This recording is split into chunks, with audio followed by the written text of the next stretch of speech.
Baik, pada bab yang berikutnya ini kita akan membahas tentang eh, dinamika rotasi.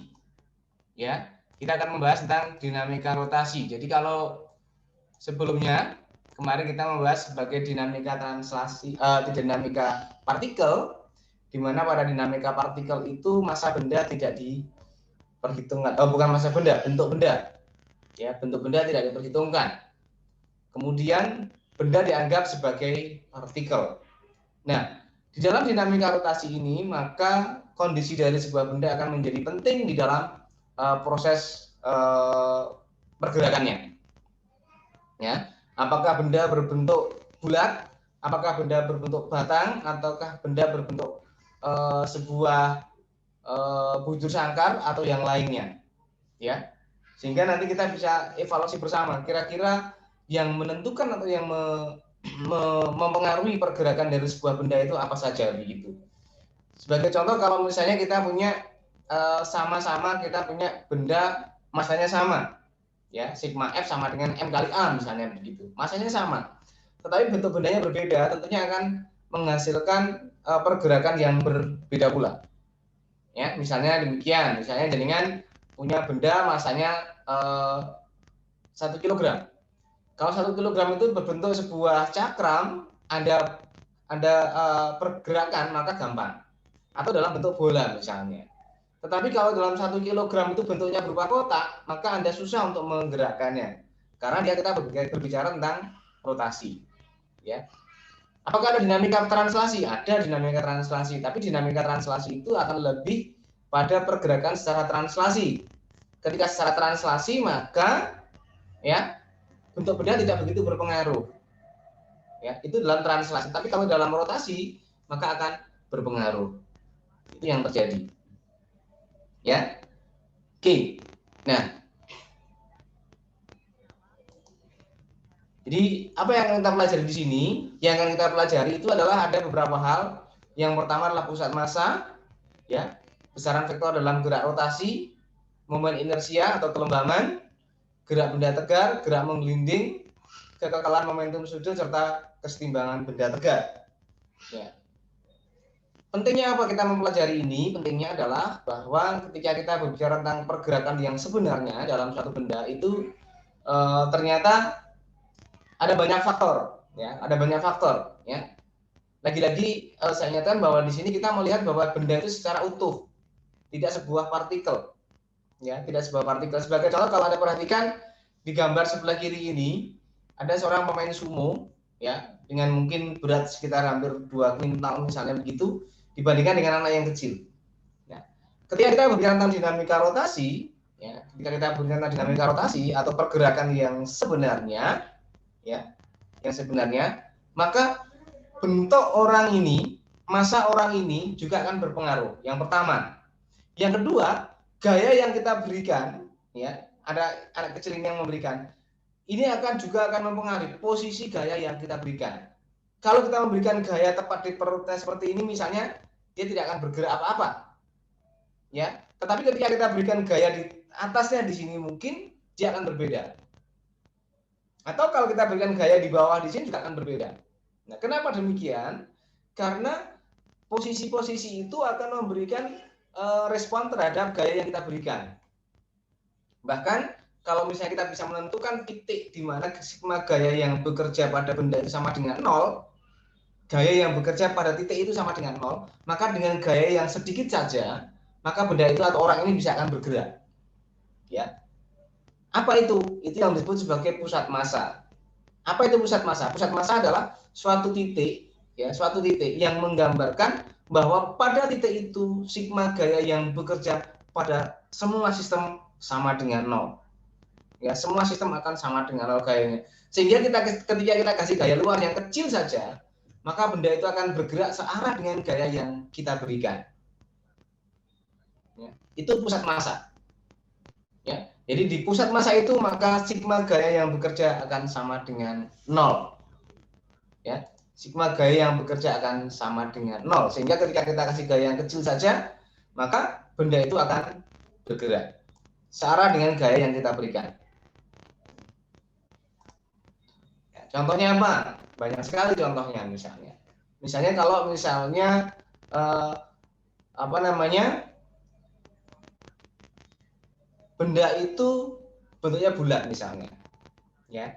Ketika bulat atau berbentuk bola begitu, maka kita akan tahu pusat masanya di mana. Pusat masanya dia ada di tengah-tengah misalnya. Oke, Mbak Jara, monggo kalau mau tanya.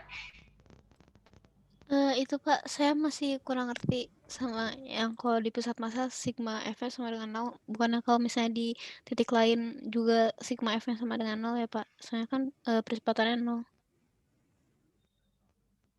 Oke, nanti kita masuk ke sana. Kita masih introduction dulu ya. Oke Pak. Kita uh, kita apa namanya, introduksi dulu. Jadi di sini kemudian dari pusat massa nanti kita punya banyak. Kemudian nanti ada besaran vektor dalam gerak rotasi, sama sebenarnya dengan gerak-gerak yang translasi, cuma nanti sebenarnya ini kita sudah bahas di partikel yang kemarin, sebenarnya sama saja. Kemudian yang berbeda lagi adalah tentang momen inersia. Ya, momen inersia. Apa itu momen inersia? Nanti kita lihat. Jadi bisa diartikan bahwa momen inersia itu sebenarnya adalah suatu keadaan atau massa dari sebuah benda yang ingin bergerak berotasi. Jadi kita berbicara tentang rotasi di sini ya, teman-teman. Ya, dinamika rotasi. Ya. Jadi massa yang berotasi nanti kita bisa apa namanya, kita bisa sejajarkan dengan massa translasi ya, translasi. Bedanya apa begitu antara translasi dan rotasi? Oke. Kemudian gerak benda tegar, artinya gerak benda tegar itu benda yang bergerak ya tanpa mengalami perubahan bentuk. Jadi benda itu bergerak tanpa mengalami perubahan bentuk. Ya. Dan dia bergerak secara utuh, nanti seperti itu. Kemudian ada gerak menggelinding. Ya, kita tahu pada gerak menggelinding, ya, ketika dia bergerak menggelinding, maka selain dia bergerak berputar, maka dia juga bergerak translasi, nanti begitu. Ya, kemudian ada hukum kekekalan momentum sudut. Kalau yang kemarin kan momentum linear, bahwa delta P sama dengan 0. Ya, nanti delta L di sini karena momentum sudutnya adalah delta L atau L sudutnya. Kemudian nanti akan masuk pada kesetimbangan benda tegak. Oke, baik, satu persatu kita akan coba lihat bersama. Nah, kita punya ini pusat massa. Ya, titik di mana seluruh massa benda dapat dianggap terkonsentrasi. Ya, suatu titik di mana semua benda itu dianggap memiliki konsentrasi sama, ya, terkonsentrasi, sehingga ketika di titik itu maka apa, sigma F sama dengan 0, dengan asumsi bahwa ketika sigma F sama dengan 0 itu adalah bahwa benda itu memang tidak ada gaya luar yang bekerja. Artinya gaya yang bekerja pada benda itu oleh benda itu sendiri itu sama dengan 0. Nah, dari sini maka nanti akan dikatakan bahwa pusat massa itu akan menjadi wakil, bisa mewakili dari suatu sistem dalam pergerakannya, terutama dalam pergerakan translasi. Jadi kalau di sini nanti, ya, di sini nanti dia dalam pergerakan translasinya, ya. Jadi ketika dia bergerak translasi, maka titik itu menjadi titik pusatnya. Sebagai contoh begini, kalau Anda pernah melihat ada sebuah gelas, mungkin Anda pernah yang memiringkan sebuah gelas begini, maka ini ada airnya begini. Ya, kalau Anda punya gelas atau apapun, nah ketika dia ada miringan begini tanpa dia jatuh, maka akan ada pusat. Jadi sebenarnya di sini ada garisnya. Sebenarnya di sini adalah pusat massanya, kira-kira ada di sini, kira-kira di sini. Ya. Jadi ketika pusat massa itu tidak melebihi garis ini, ya. Jadi pusat massa itu ketika pusat massa itu tepat ada di garis vertikal ini, maka akan mengalami kesetimbangan. Artinya apa? Gaya yang ke sini dengan gaya yang ke sini akan sama dengan 0. Sigma F akan sama dengan 0. Makanya nanti dikatakan sebagai setimbang. Tetapi ketika pusat massanya itu berada di sebelah kanan dari garis ini, maka dia akan jatuh ke sini. Atau kalau di pusat massanya yang berada di sebelah kiri sedikit saja, maka benda ini akan jatuh ke sini. Ya, itu dikatakan sebagai pusat massa kalau nanti hubungannya dengan rotasi. Kalau nanti hubungannya dengan translasi, jadi kalau misalnya dengan punya bola begini, pusat masanya kira-kira dari tengah begini, maka kalau ada gerian ini misalnya dia ada di atas tanah begitu, kalau ada pilihan gaya sedikit saja, tapi arahnya tepat ke arah pusat massa ini, maka benda ini akan bergerak translasi. Jadi kalau Anda misalnya bermain biliar begitu, kemudian Anda berikan gaya pada sebuah titik di sini, tetapi titik itu arahnya, gaya yang Anda berikan arahnya tepat ke pusat massanya dia, karena dia dianggap mungkin, maka pusat massanya ada di tengah-tengahnya. Maka yang namanya bola biliar ini tidak akan berputar, tetapi dia akan bergerak lurus dengan gaya yang kita berikan. Tetapi kalau gaya yang kita berikan sedikit saja, misalnya arahnya ke sana, maka dia akan bergeraknya akan begini. Tetapi kalau gaya yang Anda berikan adalah begini ke sini, maka dia akan bergeraknya ke sana. Apa yang menyebabkan dia bergerak ke sini atau ke sana? Ini nanti yang disebut sebagai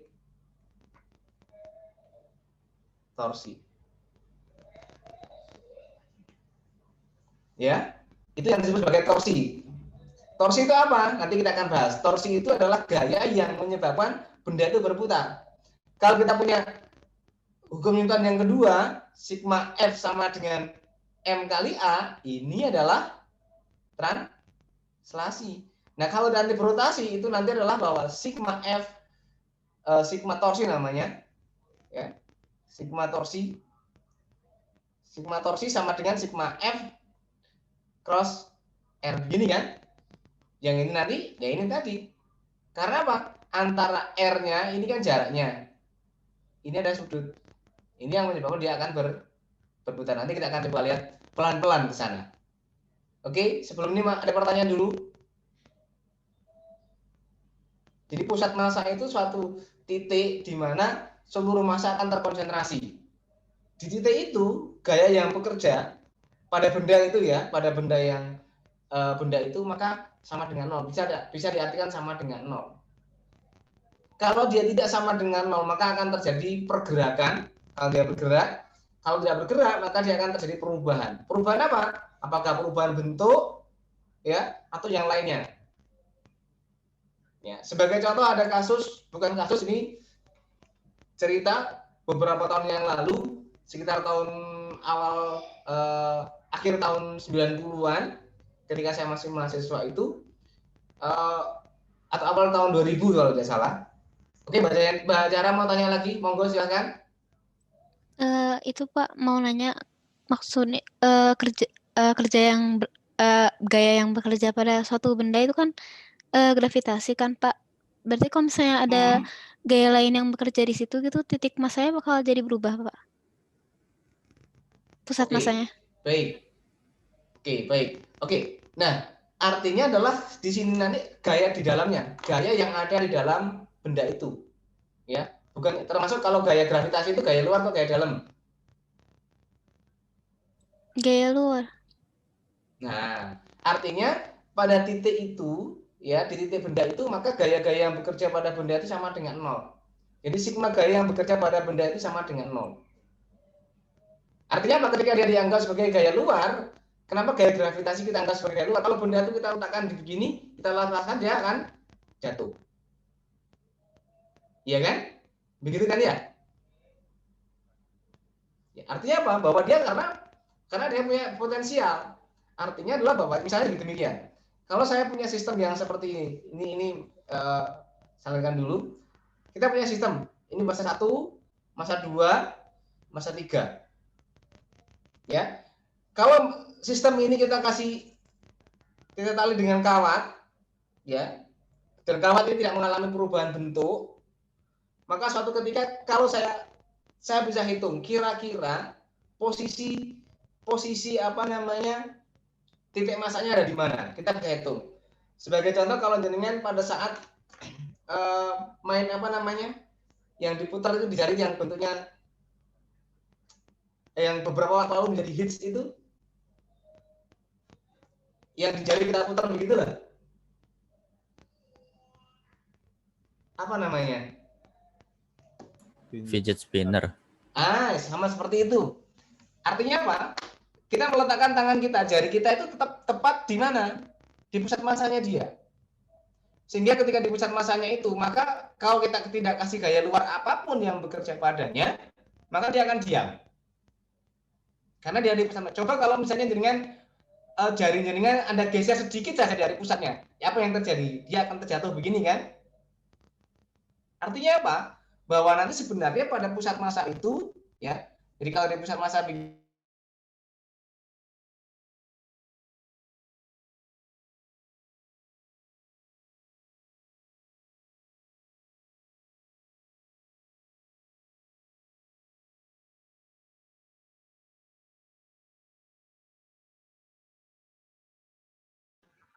Maaf Pak, izin suaranya hilang.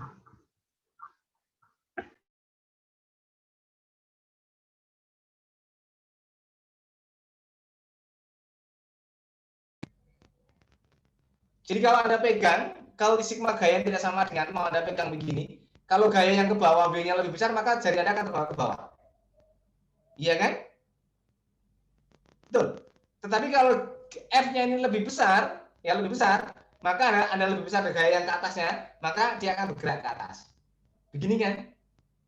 Kalau Anda geser sedikit saja begitu ke kiri misalnya, lalu kalau F-nya Anda geser ke sini, ya harus titik beratnya dari sini. Kalau Anda geser ke sini, kira-kira apa yang terjadi? Maka dia akan terus turun ke bawah.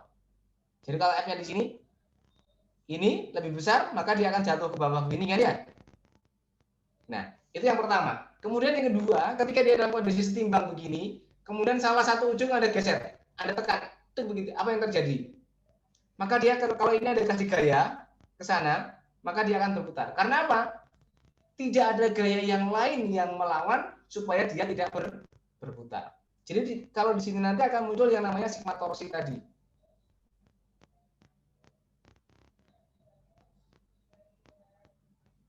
Oke. Nah, kalau misalnya sistemnya seperti ini, kita bisa estimasi, maka ini dikatakan sebagai benda diskrit. Mohon maaf.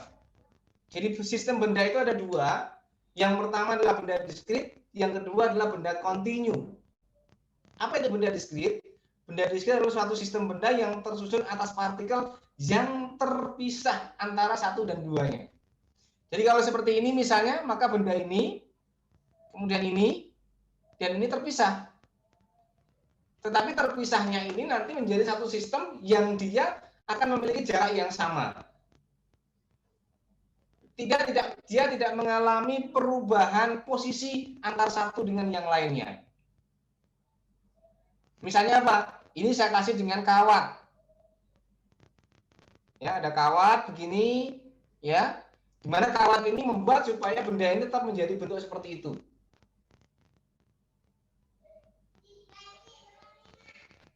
Oke, Pirsa? Nah, dari situ kita bisa mencari di mana kira-kira pusat masanya. Pusat masanya kan seperti ini. Kalau bendanya diskrit, M1 X1 ini massa 1, kalau nolnya ada di sini 0,0, maka ini saya punya X1, ini Y1. Ini X2, ini Y2, dan ini X3, ini Y3. Ya. Jadi kalau suatu sistem itu tersusun secara diskrit, ya, maka kita dapatkan. Maka pusat massanya kira-kira ada di mana. Ya, maka bahwa sigma MIXI untuk E-nya, untuk X-nya, center mass-nya atau pusat massanya dibagi dengan massa jumlah massanya tadi.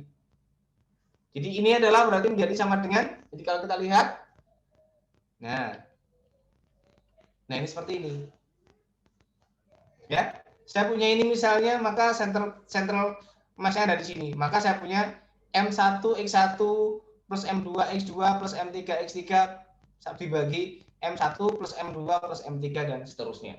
Begitu juga dengan Y-nya.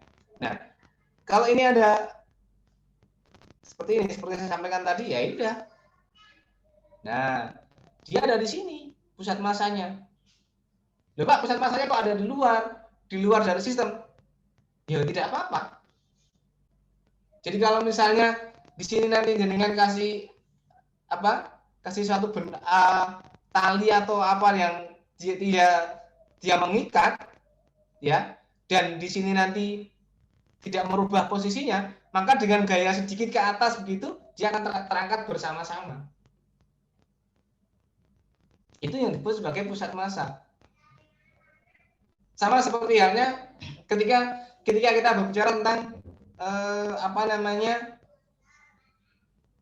pesawat sederhana, kesetimbangan. Anda mengangkat barbel misalnya, atau mengangkat kalau orang desa itu kan mikul ya.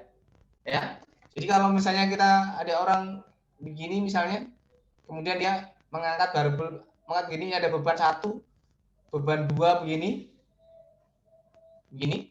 maka ini akan menjadi sangat ringan, lebih ringan kalau pusat massa ini berada di center mass-nya. Iya kan? Saya anggap bahwa ini X sama dengan 0, Y sama dengan 0. Ini adalah M1, ini X1, ini M2, ini X2. Maka Anda akan dapatkan pusat massanya kira-kira ada di sini. Kalau Anda angkat, maka dia akan menjadi lebih ringan dibandingkan kalau Anda mengangkat ada di sini. Ini konsep yang ada pada sebuah neraca atau timbangan sebenarnya. Massa kiri dan massa kanan harus sama. Itu ada di pusat massa. Kalau dia tidak di pusat massa, kenapa kok dia harus disejajarkan begitu? Ya. Kenapa? Salah satunya kegunaannya dari pusat massa itu adalah untuk menentukan apa? Berat, kesetimbangan suatu timbangan, neraca. Jadi kalau dengan punya perusahaan di rumah itu ada neraca yang lama, timbangan yang lama begitu, yang begini, kemudian ini begini, ini ada bandulnya begitu, ini kemudian masanya ada di sini, begini kan ya, maka nanti ada bandul yang ini digeser, yang ini digeser, yang bergerak kan, digeser-geser begitu, sehingga kalau nanti dia seimbang, benar-benar seimbang, oh saya tahu, maka masanya adalah, atau berat dari benda ini adalah sekian. Itu di pusat masanya. Jadi fungsinya ada di sana. Oke, ada pertanyaan dulu sampai di sini? Itu untuk yang diskrit ya. Kalau yang kontinu bagaimana? Apa itu kontinu? Ya. Sistem kontinu adalah suatu sistem yang tersusun atas partikel yang banyak dan menempati ruang. Jadi sistem itu tersusun misalnya berhimpitan, berdempetan begitu, kontinu, terus ya, dan menempati suatu ruang. Itu disebut kontinu, atau sering juga disebut sebagai sistem pejal. Ya. Nah, dari sistem pejal itu nanti juga akan memiliki sesuatu yang berbeda. Contohnya apa? Kalau jenengan punya batang kayu panjang begitu, itu dianggap suatu batang kayu yang homogen atau kontinu, maka Anda bisa hitung kenapa dia ada di tengah-tengah pusat massanya.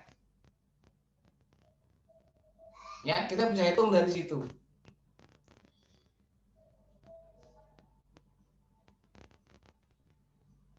Oke, ada pertanyaan? Ya, sebenarnya begini, kalau saya punya satu sistem, misalnya demikian, saya gambarkan. Kalau saya punya satu sistem yang begini, ini kan satu garis, batang begitu kan ya? Batang itu kan sebenarnya kumpulan dari garis-garis ini, yang dijajar secara berhimpitan. Begitu juga kalau jenengan punya sebuah garis. Garis itu adalah titik. Nah, kumpulan dari titik-titik ini ketika dia berhimpitan, berdempetan, maka dia akan menjadi sebuah apa? Sebuah garis. Sehingga dia akan seperti ini. Kalau dia sebuah sistem itu sistem pejal atau sistem kontinu, maka X pusat massanya adalah sama dengan apa? Delta MI delta ini. Jadi X dibagi DM dibagi dengan DM-nya. Atau ini adalah DM-nya di sini massa total, maka ini DM-nya ini. DM-nya ini apa? Disebut sebagai elemen massa. Di mana elemen massa itu nanti akan tergantung pada ini. Kalau dia sebuah batang, maka menjadi lambda dx. Di mana lambda adalah massa per satuan panjang. Dianggap homogen. Artinya apa massa per satuan panjang? Ini adalah suatu besaran yang mewakili kehomogenanan dari sebuah batang. Jadi kalau dalam 1 meter itu masanya adalah 5 kg, Ya, 1 meter berarti 5 kg per meter. Ya kan masanya kan? Maka kalau panjangnya 100 meter, maka kira-kira masanya berapa? Nah, sama seperti halnya kalau kita punya air. Massa jenis air berapa? 1 kg per liter ya, per desimeter kubik. Iya kan? Massa jenis air. Jadi kalau misalnya saya punya tangki yang volumenya adalah kira-kira 1000 liter, maka masanya kira-kira berapa? Kalau 2000 liter, masanya berapa? Itulah sistem yang disebut sebagai sistem kontinu. Ada satu besaran yang mewakili sistem tersebut. Kalau ITS itu satu ITS itu satu angkatan, misalnya kita anggap ada 32 departemen. Kalau satu departemen itu 100 orang, maka mahasiswa barunya berapa? Kalau satu departemen itu adalah 50 orang, maka mahasiswa barunya berapa? Jadi satu departemen ada berapa mahasiswa? Kalau 50 mahasiswa per departemen, kalau saya punya 30 departemen, maka tinggal 50 dikalikan dengan 30. Itu gampangnya seperti itu. Kemudian luas juga demikian. Tau dA, di mana tau ini adalah massa persatuan luas. Ya. Yang ini massa persatuan volume. Jadi seperti yang saya katakan tadi, kalau kita punya sebuah volume pun juga demikian. Kalau kita punya volume begini,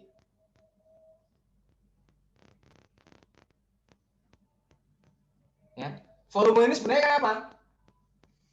Persis kalau jenengan punya tumpukan kertas, ya, maka volume dari tumpukan kertas yang ketinggiannya adalah 1 meter, itu sebenarnya adalah apa?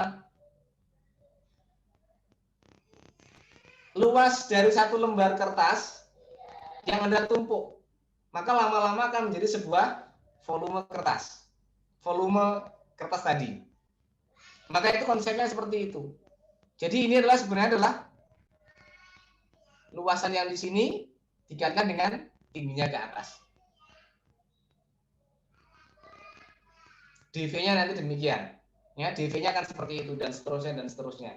Jadi dV misalnya kalau dari sini maka ini A dE. Ya. Ini A kan? Ini DY ya. DY. Ini Y-nya kan dari 0 sampai 10 misalnya. Ya. Anda akan dapatkan volumenya.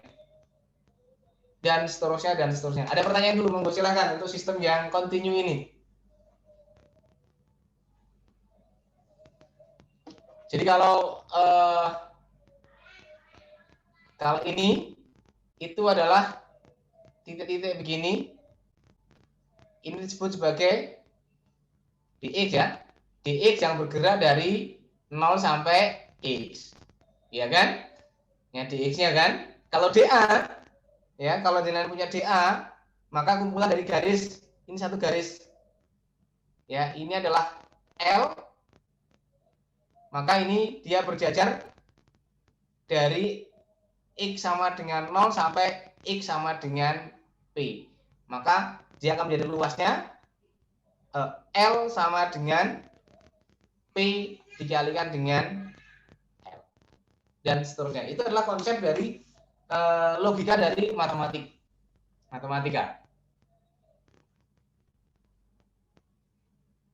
Sama seperti halnya kalau jenengan belajar bagaimana saya menentukan luas dari sebuah sebuah ruangan misalnya. Anda tidak punya sebuah meteran, alat ukur berupa meteran. Anda nggak punya, penggaris nggak punya. Caranya bagaimana? Yang di situ yang ada adalah keramik yang tertata seluas ruangan. Maka caranya bagaimana? Ya sudah. Apakah kalian harus memaksakan untuk mencari meteran?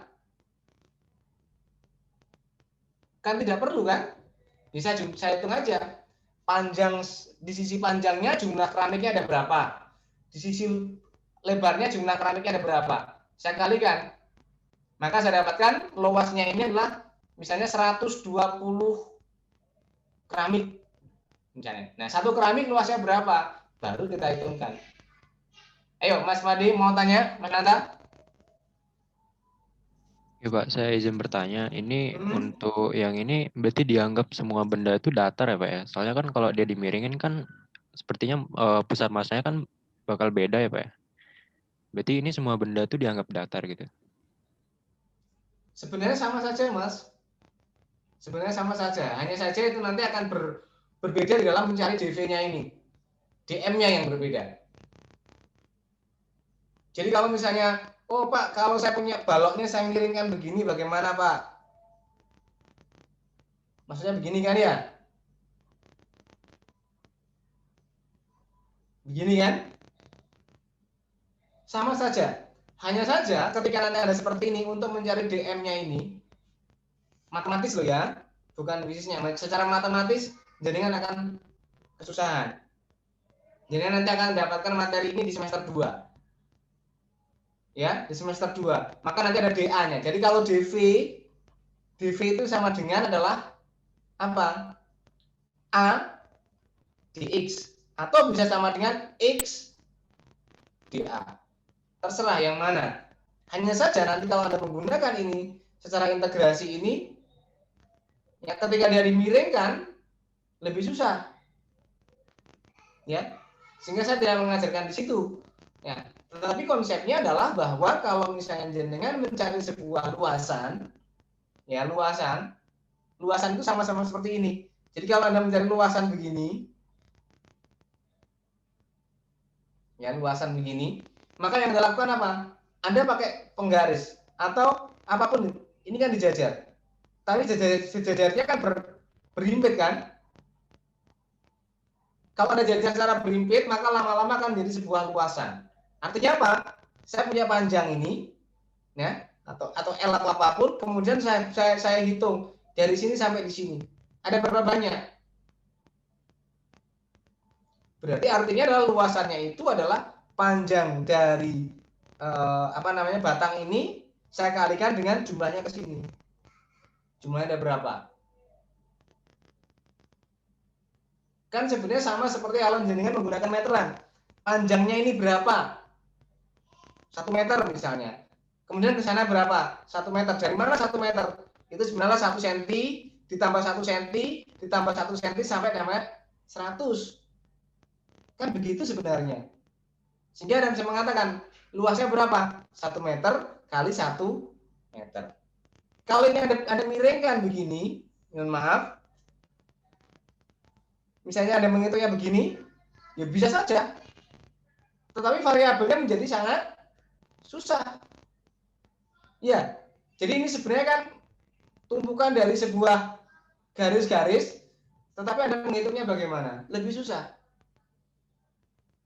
Tetapi pusat masanya tidak akan berubah. Ya, pusat masanya tidak akan berubah. Hanya saja untuk mendapatkannya menjadi lebih sulit.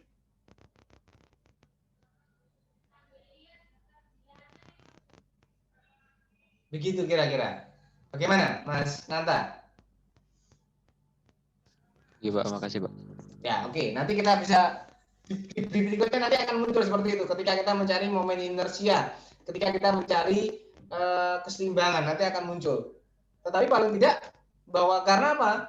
Karena jenengan belum dapat materi integral di matematika. Sudah dapat integral? Nah, itu permasalahan di sana. Tetapi paling tidak ini sebagai gambaran bahwa oh konsep fisisnya seperti itu. Matematis ya sudah, biarkan matematis nanti.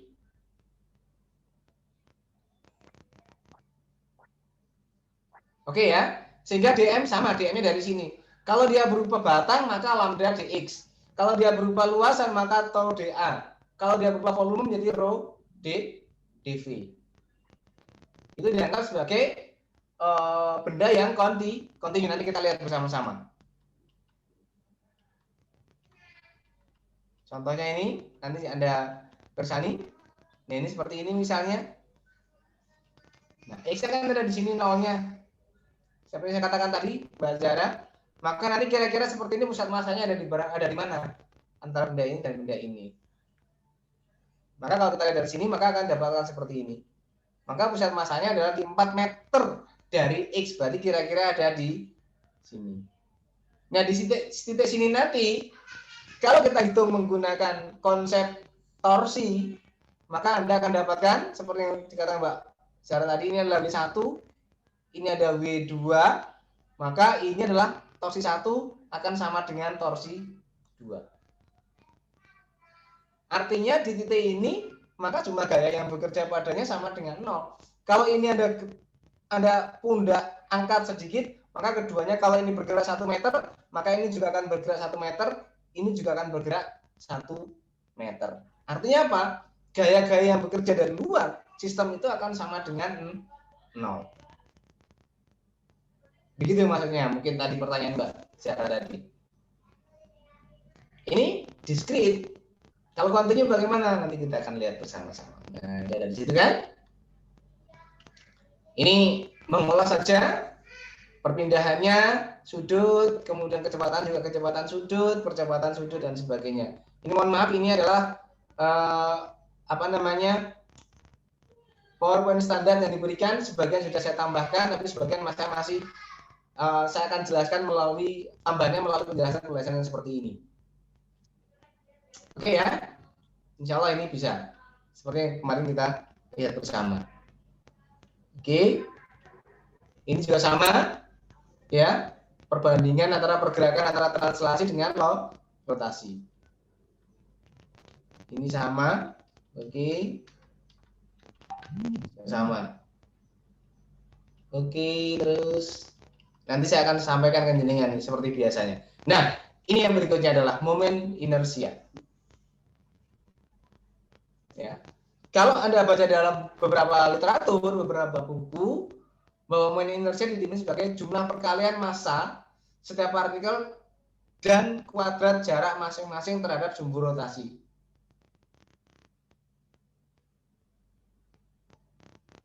Ya, jarak masing-masing. Ini kalau sebenarnya kalau kita anggap di sini sebagai benda yang diskrit.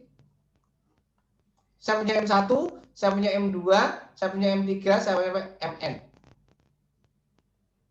Atau kalau kita lihat dari beberapa literatur juga bahwa I atau ada yang mengatakan MI, momen inersia sama dengan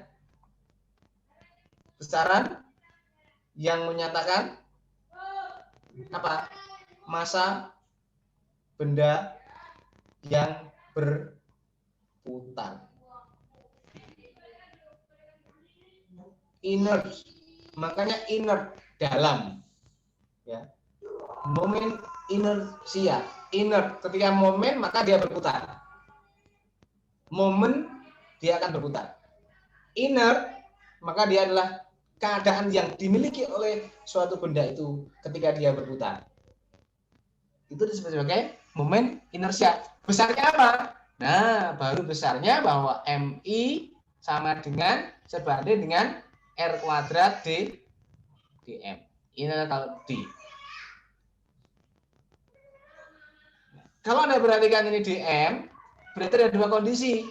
Yang satu diskrit, maka yang satu adalah kontinu. Jadi kalau Anda perhatikan seperti yang tadi saya sampaikan, spinner ataupun mungkin adalah biang lala, Anda pernah naik biang lala atau mungkin ombak, permainan ombak air atau apa di situ, maka di situ ada momen inersianya.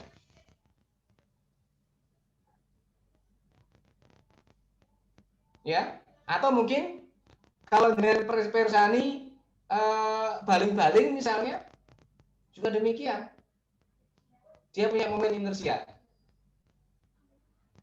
Semakin berat massa benda itu, maka Anda membutuhkan gaya yang lebih besar untuk memutarnya. Karena ketika kita berbicara tentang momen inersia, maka benda itu akan berputar.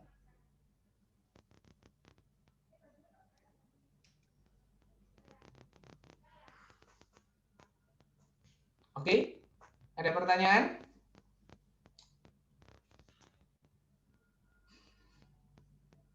Belum? Itu Pak mau nanya. Biasanya kan di momen inersia suka ada konstantanya, Pak. Cara nemuin konstantanya gimana? Konstanta apa? Kayak misalnya setengah atau 1/12 atau Oh, 1/4. itu nanti mencarinya. Itu kan dari persamaan ini sebenarnya. Itu diperoleh dari persamaan sehingga nanti dapatnya segitu. Karena itu karena kita terbiasa untuk menghafal. Kita tidak terbiasa untuk mencarinya, maka nanti kita akan cari dulu. Ya, oke? Oke, Pak. Itu dulu ya.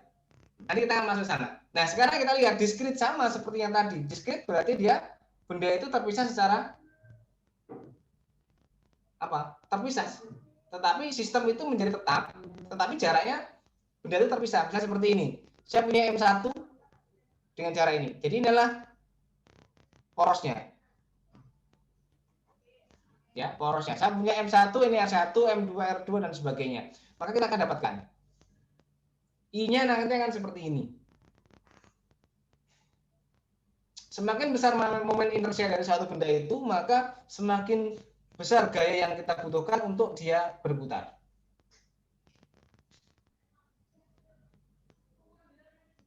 Ya, oke. Ini adalah diskrit. Ya, ini seperti ini. Diskrit kan ya? Skalar, dan sebagainya. Oke. Nah, ini yang kontinu sekarang. Pertanyaan Mbak Zahra tadi menuju ke arah sini.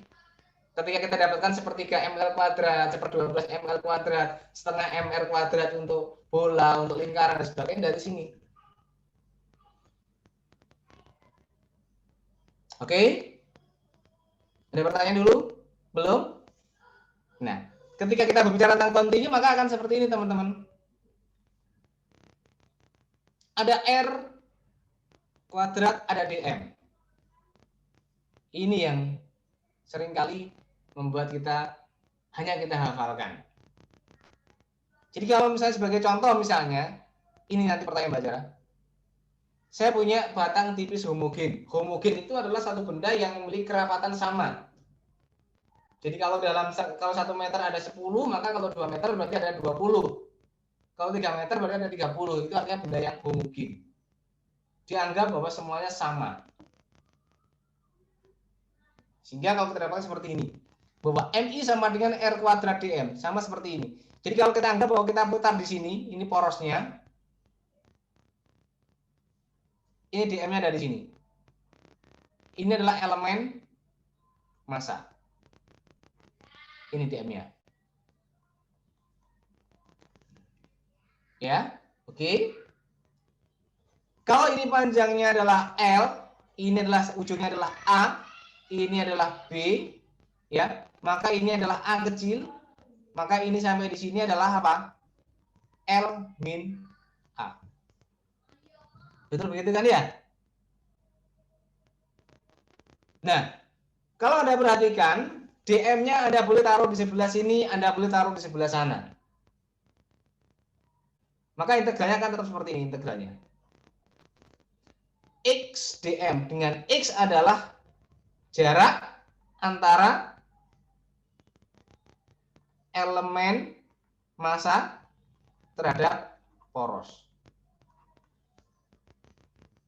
Elemen massa terhadap poros.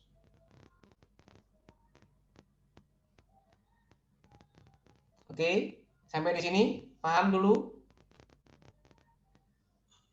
Ya kan? Maka saya akan dapatkan I-nya sama dengan ini. Ini X.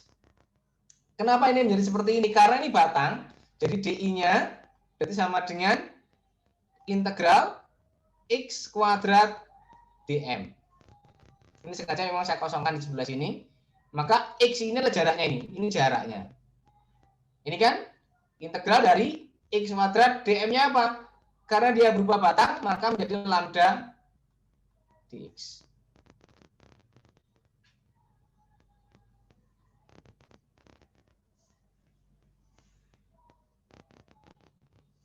Oke, ada pertanyaan? Lambda kan konstanta. Massa persatuan panjang, maka saya bisa tuliskan di luar. Ini menjadi X kuadrat dx. Oke, paham sampai di sini? Jadi seperti ini. Nah, kasus yang di sini, ya, kalau gambar di sini, maka X-nya bergerak dari mana? Bergerak dari titik A sampai titik B. Ini A besar, ini B besar. Posisi A-nya bagaimana? Oh, ini O-nya dari sini, maka di sini menjadi berarti sama dengan lambda integral dari minus A. Sampai apa? Di sini apa? L min A. Paham di sini? Maka ini menjadi X kuadrat dx. Sama dengan apa? Jadi sama dengan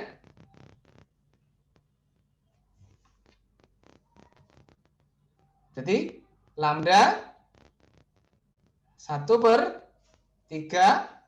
X pangkat 3 begini kan ya? Dari minus A sampai L min.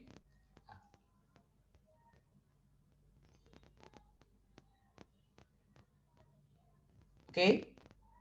Paham? Lupa kalau misalnya nanti di ujung bagaimana? Nanti masuk di situ.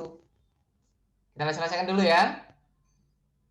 Lambda per 3 ini adalah L min A pangkat 3 dikurangi min A. Kan begini.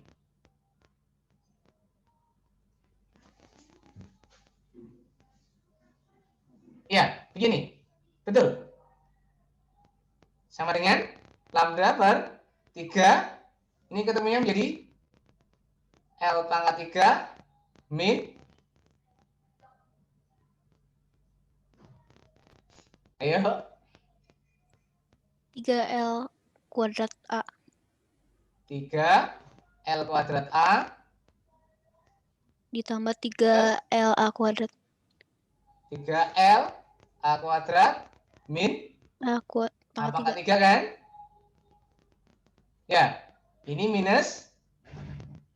Ditambah. Ini kan ya? Betul. Sehingga ini menjadi hilang ya?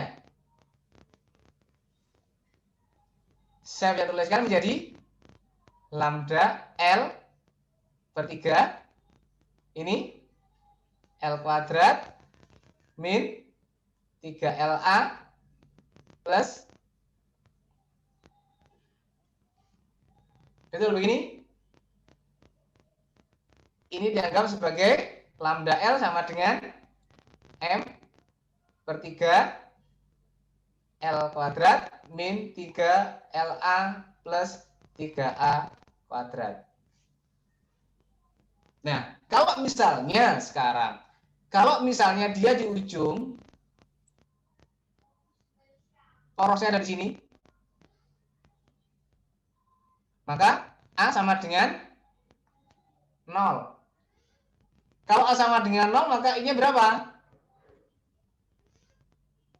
M per 3 L kuadrat. Atau yang ditanyakan Mbak Zahra tadi menjadi 1/3 M L kuadrat. Kalau dia di tengah-tengah bagaimana?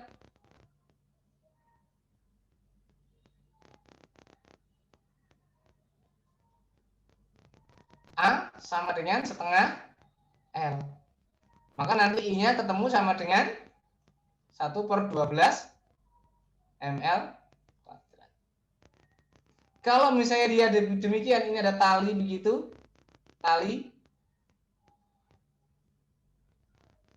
Ini panjangnya B begitu. Ya. Maka apa? Integralnya harusnya jadi B sampai L plus B. I-nya.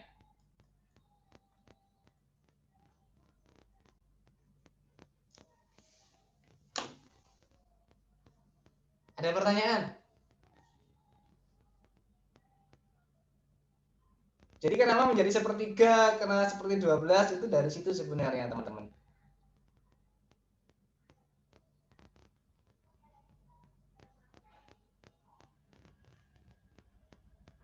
Oke, ada pertanyaan? Paham ya nanti ya? Jadi intinya adalah di sini teman-teman. Intinya di sini. Ini DI.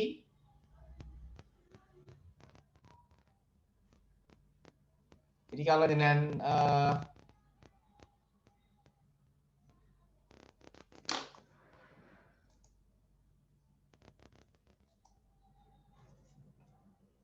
yang penting adalah ini batas bawahnya, batas atasnya. Ini dari mana? Ini sebenarnya. Jadi kalau dari sini ini adalah B, maka ini adalah L plus B. Ya? Oke, ada pertanyaan?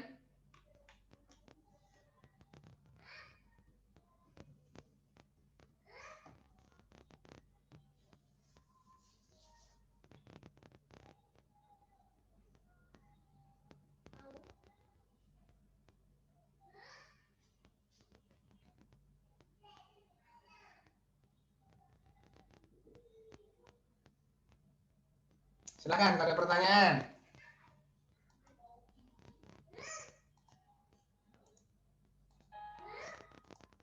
Ayo, kalau ada pertanyaan.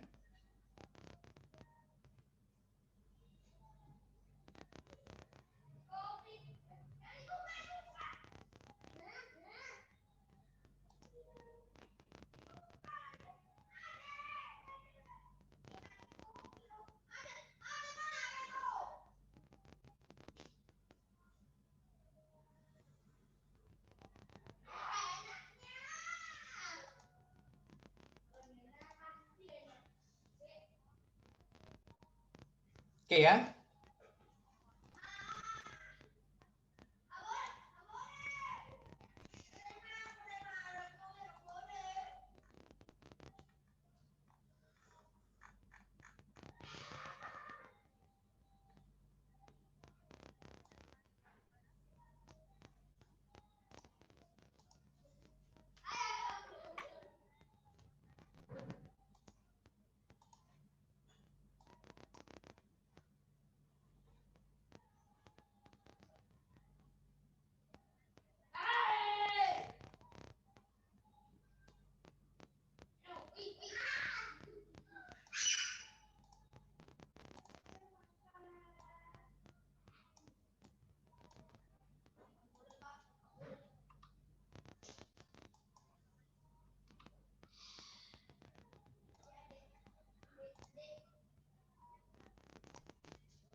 Oke, ada pertanyaan? Belum?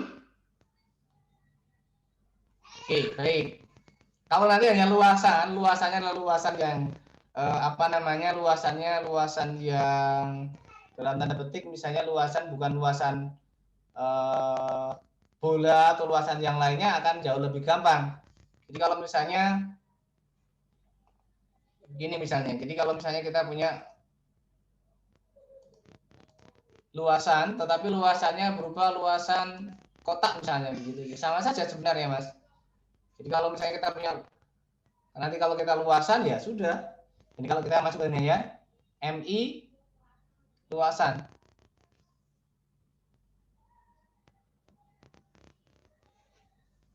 Jadi kalau MI luasannya adalah bahwa MI atau I sama dengan I itu integral dari tau dA. Nah, dA-nya berupa apa? Ya, berupa apa? Ini ada R kuadrat ya, mohon maaf. Ada R kuadrat.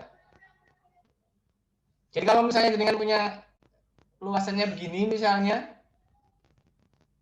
kemudian dia ada di sini, ya sudah. Maka jenengan sama saja. Jadi jenengan kalau misalnya punya seperti ini, maka ini adalah, nah ini kan begini. Ini apa? dm-nya sama dengan tau dA. dA-nya berupa apa? Maka ini tau, dA-nya apa? Kalau ini panjang, ini lebar begitu, maka ini akan sama dengan apa? Ini kan lebar. Ya, ini adalah X.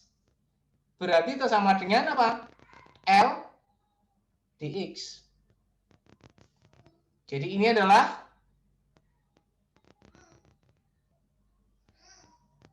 dx-nya ada di situ. Ini kan panjangnya adalah L.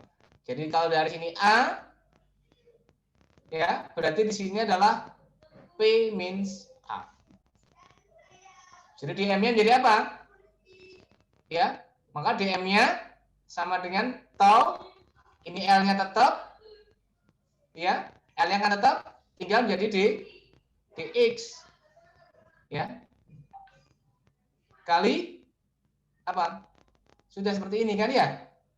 Sehingga kalau kita masukkan di sini menjadi tau integral x kuadrat apa? L dx. Tapi dari A sampai P min A. Sama. Ya, sama sebenarnya. Hanya ada penambahan ini karena apa? Ini panjang, maka menjadi tau L integral x kuadrat dx. Ya. Kalau luasannya berupa lingkaran bagaimana? Nah, ini yang akan kita coba lihat. Kalau lingkaran akan seperti ini, teman-teman. Jadi kalau seperti ini, maka jenengan punya dm-nya adalah ini. dm-nya berupa apa? dm-nya adalah berupa, jadi kalau jenengan punya yang namanya lingkaran begini, luas lingkaran itu adalah penambahan dari sebuah lingkaran, keliling lingkaran yang berhimpit dari panjang jari-jari R sama dengan 0 atau R sama dengan R1 sampai dengan R sama dengan R2. Jadi ini kalau ini saya himpitkan begini, mirip kayak obat nyamuk. Ya. Obat nyamuk itu lama-lama akan menjadi sebuah luasan berupa lingkaran. Sehingga di sini menjadi apa? Bahwa dm-nya, ya, dm-nya adalah ini. 2pi R dr. Ini ada tau-nya di sini. Ini adalah dianggap sebagai dA. dA dari sini atau dari sini. Maka dA-nya sama dengan apa? Keliling. Keliling lingkaran. Berarti apa? 2pi R. Tetapi keliling lingkarannya bergerak di R. Dari mana? R sama dengan R1 sampai R sama dengan R2. Jadi R1-nya di sini sampai dengan R2. Jadi dia bergerak terus seperti obat nyamuk kalau dengan persani. Jadi R di dalam sampai R di luar. Sehingga akan menjadi seperti ini. Sehingga tinggal kita masukkan saja. Berarti apa? Sama dengan tau 2pi integral R pangkat 3 dr. Dari mana R pangkat 3? Ini dan ini. Maka menjadi apa? 2pi tau 1/4 R pangkat 4 dari mana? R1 sampai R2.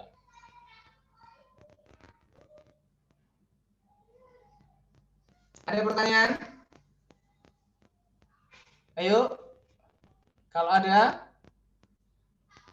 Permisi Pak, itu nyari momen inersia buat di titik yang mana ya Pak?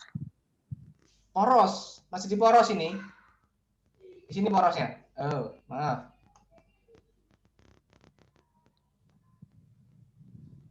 Dengan poros ada di sini porosnya. Nanti kalau porosnya di pinggir bagaimana? Nanti kita lihat lagi. Jadi kalau misalnya porosnya begini, lingkaran, kemudian saya putar di sini. Bagaimana? Nanti kita akan lihat bersama-sama. Jadi ini ketika dia masih di dalam atau di pusat lingkarannya. Kalau misalnya saya geser, Pak, kalau misalnya nanti di sini ada lubangnya, Pak, ini hole, ya ini begini bagaimana? Nah, ini berbeda nanti. Pak, izin bertanya Pak, itu cara nentuin R1-nya gimana Pak? Kok nggak ada diketahuinya? Kayak cuma lingkaran biasa aja. Oke. Begini, kalau jenengan punya lingkaran berongga begini, berarti ini adalah R1, ini R2. Tapi kalau Anda punya lingkaran yang bulat begini, maka R1 sama dengan 0, R2 sama dengan R. Oke Pak. Irsa, oke? Ya. Oke, sip kalau begitu. Artinya apa? Artinya kalau jenengan punya lingkaran berongga begini misalnya, maka luasnya berapa? L sama dengan kan luas luar dikurangi luas dalam kan ya? Luas berapa? Pi R2 kuadrat dikurangi Pi R1 kuadrat. Sama dengan apa? Pi R2 kuadrat min R1. Kan begini ya? Oke, bisa luasnya. Sehingga ini tinggal kita masukkan. Kalau sampai di sini bisa ya. Berarti dari 1/2 pi tau. Berarti apa? R2 pangkat 4 dikurangi R1 pangkat 4.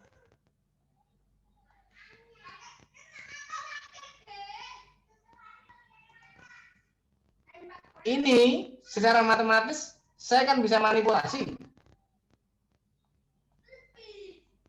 R2 pangkat 4 min R1 pangkat 4 itu kan sama dengan apa?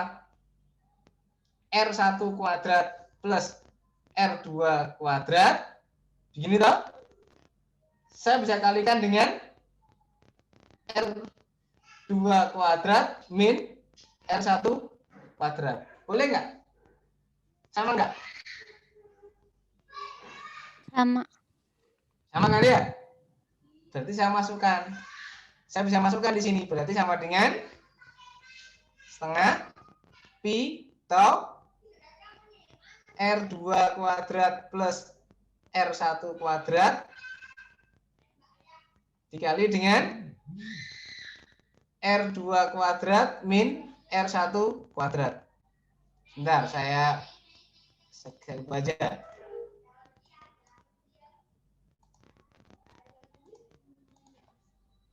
Ini plus ya. Boleh kan ya? Sehingga kalau Anda perhatikan,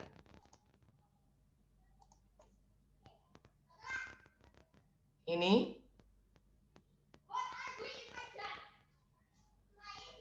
adalah A.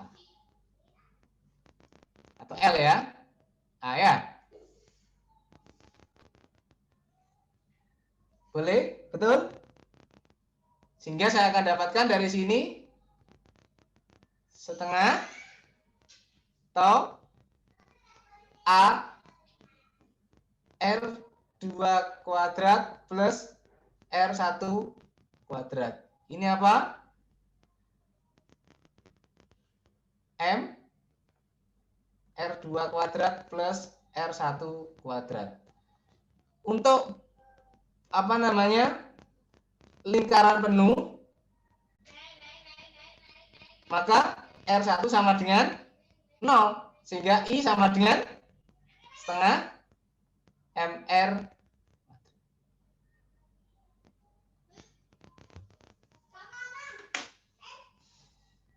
Ada pertanyaan?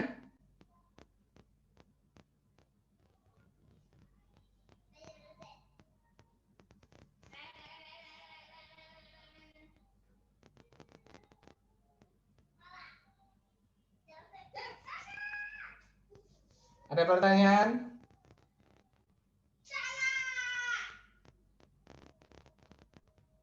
Jadi yang penting adalah ini adalah DA-nya. Ketika saya kalikan dengan ini, maka ini menjadi DM. Ya, DM-nya.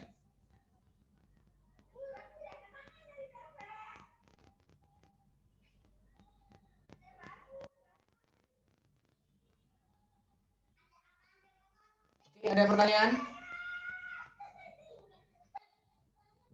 Begitu juga nanti kalau saya taruh di sini, sama saja nanti. Maka Anda bisa pakai elemennya begini. Elemennya begini.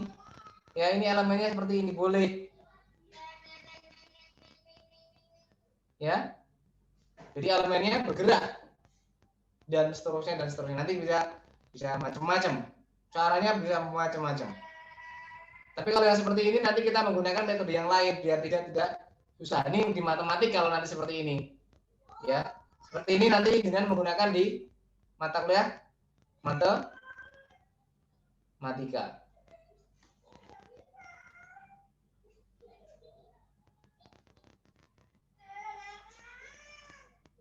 Ada pertanyaan?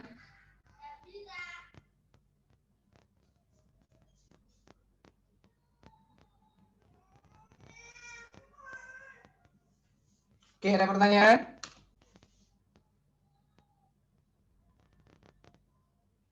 Belum?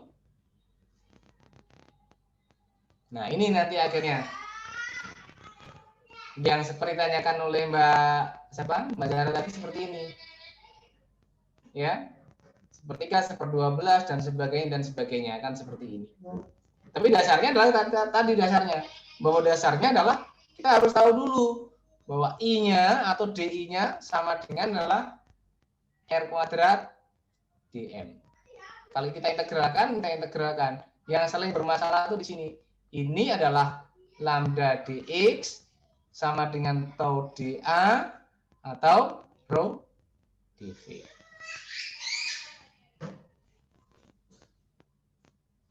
Ada pertanyaan?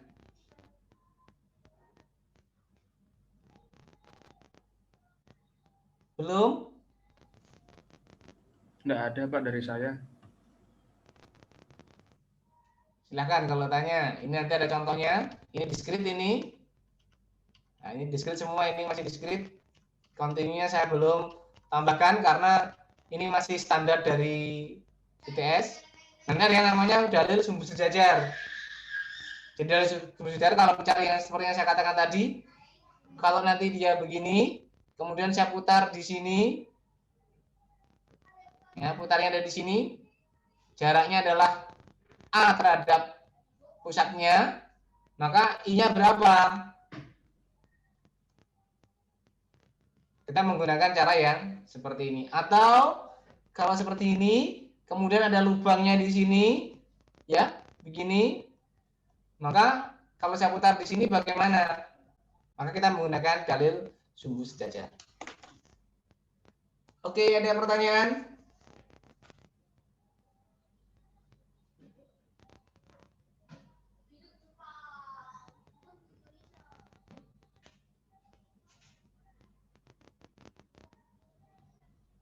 Ada pertanyaan? Monggo silakan teman-teman. Misalnya ini dalil sumbu sejajar kita akan tambahkan untuk pertemuan hari Rabu. Ya. Jadi nanti kalau ada pertanyaan silakan bertanya. Kalau dari buku monggo, nanti kalau ada yang kurang jelas silakan untuk ditanyakan. Ya. Sehingga nanti kita bisa mendapatkan informasi atau kita dapat memahami secara lebih baik. Sebenarnya ada lagi yang nanti adalah silinder konsentris misalnya. Ini ada di buku kok teman-teman. Ya, misalnya di sini kan kita baru sampai pada apa namanya?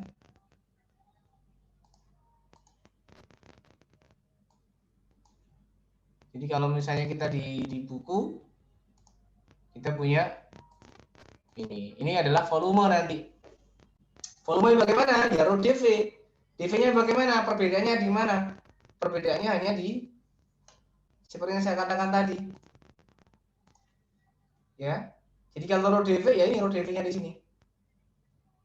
Ini adalah LDA sama. Jadi tetap sama karena ini lintasannya lingkaran ini dikalikan dengan ini. Jadi apa namanya? Untuk mencari volume itu bisa berupa kalau seperti ini adalah lembaran-lembaran kalau kalian punya CD-ROM ada tumpuk begitu maka menjadi sebuah apa? Menjadi sebuah volume atau sebuah apa? Selimut berupa silinder yang ada berimpit ke dalam, ya, berimpit ke dalam. Jadi kalau misalnya seperti kalau ini dengan menggunakan cara yang selimut, ya, selimut atau istilahnya kulit sebuah silinder.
Permisi Pak, mohon maaf suaranya tidak ada.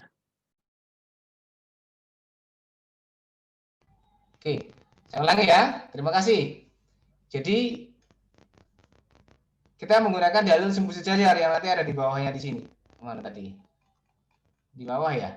Nah ini, ya di bawah di sini. Kalau nanti kita masuk pada silinder ya. Dengan CM ini, ICM ini adalah I ketika dia diputar pada pusat masanya atau diputar pada poros pusatnya. Ya, kemudian D jarak antara sumbu putar terhadap pusat massa. Jadi kalau seperti ini maka kita dapatkan contohnya demikian. Kalau seperti ini ya, maka bahwa I CM-nya sama dengan apa tadi? Setengah M R kuadrat ya. Maka I-nya berarti sama dengan setengah M R kuadrat plus M. D-nya apa? A. Maka sama M setengah R kuadrat plus A kuadrat. Di sini kalau misalnya di pusat, maka A sama dengan 0, yang tidak lain bahwa I sama dengan setengah MR kuadrat. Sama dengan yang di sini. Nah, kalau ada seperti ini bagaimana, Pak? Kalau berongga, berarti I-nya ini ada dua. I rongga dan I cakramnya. Berarti ini sama dengan apa? I sama dengan rongganya berarti apa? Dia ada di sini, pasti nanti ada jaraknya ke sana. Ini misalnya adalah B, ini adalah A. Ya. Maka I cakram berarti sama dengan ini kan? Setengah MR kuadrat plus M A kuadrat. I rongga berarti sama dengan setengah M kecil, ini M besar ya. Ini R kecil kuadrat plus M kecil B kuadrat. Berarti I total sama dengan I cakram plus I rongga. Oh ini dikurangi ya, dikurangi. Begitu. Oke, ada pertanyaan? Yang dari tadi dibahas kan kita nyari momen inersia yang sumbunya tuh tegak lurus sama si bendanya kan. Kalau misalnya si sumbunya agak miring gitu, perhitungannya beda Ya, lagi nggak, Pak? dimiringkan. Hmm. Sama saja sebenarnya. Ya. Jadi misalnya kalau kita punya gelang begini, putarnya di sini kan ya? Kebetulan saya tidak punya CD. Oke, besok nanti kita coba simulasikan, atau nanti kita jangan bisa cari di apa namanya, patch ya. Coba cek di website untuk itu, pet.colorado.edu ya. Saya rasa nanti di sana ada. Nanti kita akan coba bahas untuk hari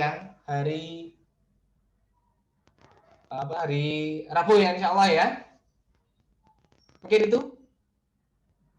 Terima kasih masukannya Mas Jara. Nanti saya akan sampaikan yang ke sana nanti. Ini sementara masih tegak lurus ya, belum menyamping ya. Oke, ada pertanyaan? Baik, kalau tidak ada pertanyaan, maka ini saya akhiri untuk yang hari ini. Insya Allah nanti akan saya share untuk PPT ataupun mungkin nanti dari video yang telah kita lakukan pada hari ini. Ada pertanyaan? Monggo kalau ada. Sebelum saya akhiri. Oke, kalau belum, saya akhiri. Terima kasih teman-teman. Mohon maaf kalau masih ada yang kurang bisa terjawab dengan baik dan benar atau terpuas dengan jawaban yang saya sampaikan. Insya Allah nanti kalau masih ada yang kurang jelas, hari Rabu kita bisa diskusikan kembali. Oke, mungkin untuk kali ini saya cukupkan. Terima kasih ya teman-teman. Terima kasih, Pak. Terima kasih, Pak. Oke, Makasih, ya. Makasih, Yuk, Pak. Assalamualaikum Terima kasih, Pak. warahmatullahi wabarakatuh. Jangan lupa absen. Waalaikumsalam warahmatullahi wabarakatuh. Waalaikumsalam warahmatullahi wabarakatuh. Terima kasih, Pak. Juga Yuk.